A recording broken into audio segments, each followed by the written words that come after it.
Hi, I'm Ohjo, and I'm auditioning for the role of Paper Mario Sticker Star. Alright, you can start.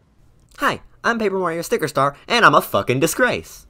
Wow, you nailed it. You got the role.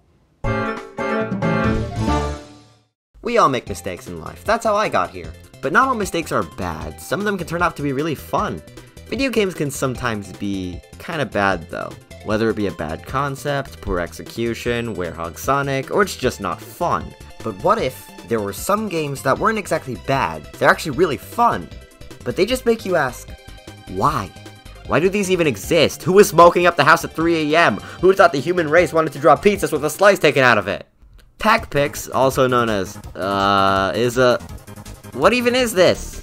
Once upon a time, a mischievous wizard invented ghost ink, where anything written with the ghost ink would become ghosts, and those ghosts were total assholes, and started fucking around with people. Looks like it's Pac-Man's job to get rid of the ghosts. Never mind. Oh no! He got captured! Look, who the fuck wants to know about the plot of fucking Packpix? Raise your hand! After all, you do have the magic pen in your hand right now, don't you? Well, hell yeah I do. Packpix only uses the DS stylus, and that's because the gameplay is all about drawing Pac-Man over and over.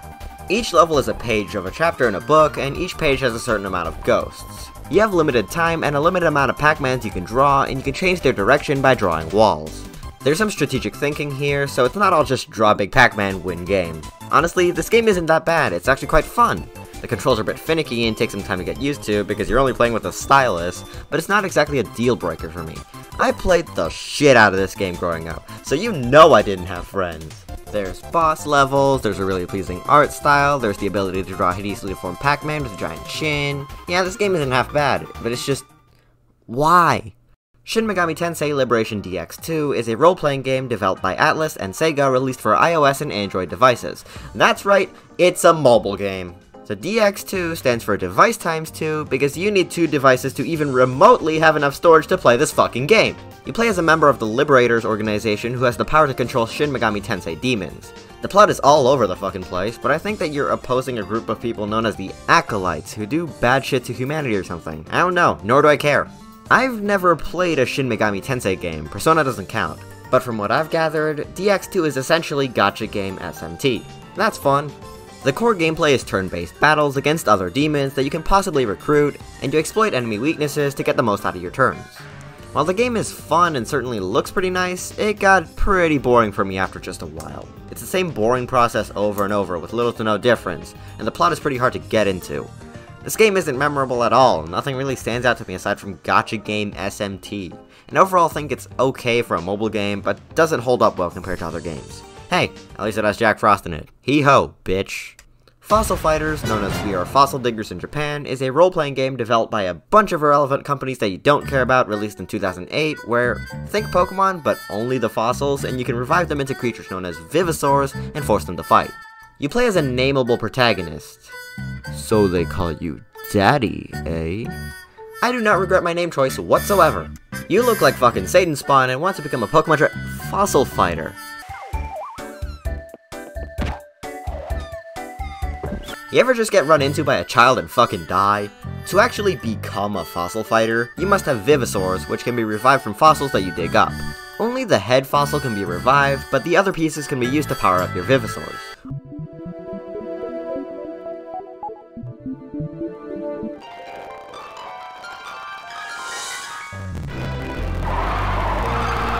Oh no, my Velociraptor's brain damaged! You can bring 3 Vivosaurs into a battle, and the battle system is actually really fun. Fossil Fighters is surprisingly fun, but the game's plot isn't a very strong point. Yeah, if you couldn't tell, Fossil Fighters is a game made for children. You run into some shady guy who asks to take your Dino Medals, which are basically Pokeballs, in exchange to go to a super duper cool area with super duper cool fossils, but duh, nothing there. You meet Rosie, who also got her medal stolen, but Mr. Suspicious drops yours because plot, and you go on a long-ass quest to stop the BB bandits while progressing to become the best fossil fighter. Yeah! I like that the game is filled with humor, it doesn't really take itself seriously at times, but it's still really fun. Though, while the graphics look passable, parts of it look off, and the OST isn't memorable or really good. I totally recommend this game if you had a lot of time on your hands and ran out of options on an RPG to play, but you shouldn't have run out of options. There are literally thousands. Do not resort to Fossil Fighters, please. Disney's Extreme Skate Adventure is exactly what you think it is. A skating game, but you get to play as iconic Disney characters such as Woody, Simba, Tarzan, Buzz Lightyear, and Ryan. You remember Ryan, right? You traverse through popular Disney worlds such as Andy's Room, the Treehouse, Pride Rock, and McDonald's. There's a whole ass McDonald's in this game. There's even a side quest here where you deliver McDonald's food and you get Ronald McDonald's shoes for it. Honestly, the most fun part of this game is crashing your favorite Disney characters into the ground and watching them suffer. There's quests around the world that you can do to earn, I don't know, things? The controls are clunky and I didn't know how to do anything, so I only got the McDonald's shoes. So I'm just gonna assume that every time you complete a quest, you get a piece of Ronald McDonald. Hey kid, head on into this shed. I don't trust you. The game's graphics are, and the voice acting sure does match that. Thanks for the double cheeseburger. I was starving. The game is fun to goof off in, skating around and listening to shitty pop music, but other than that, it's just kinda there. Sonic Unleashed is a middle school girl's wet dream. Sonic gets zippity-zapped and now he's weak or something, and he can also turn into a werehog at nighttime. Fun. He meets this fucker, Pringles or something, and he's got amnesia. Perfect. And the story begins. The game during daytime is standard Sonic, run at the speed of me when my phone is at 1% with both 2D and 3D sections, while at nighttime, the game goes slower as Sonic becomes a werehog beating shit up. I don't really like Sonic games. I was a Mario kid, but my god, the daytime segments in Sonic Unleashed are super fucking satisfying. Sonic's whole thing is going Noom, and I get to go Noom. Levels are absolutely massive to complement Sonic's speed, and it's absolutely satisfying to zoom across levels, homing attacking enemies, and pulling off tricks.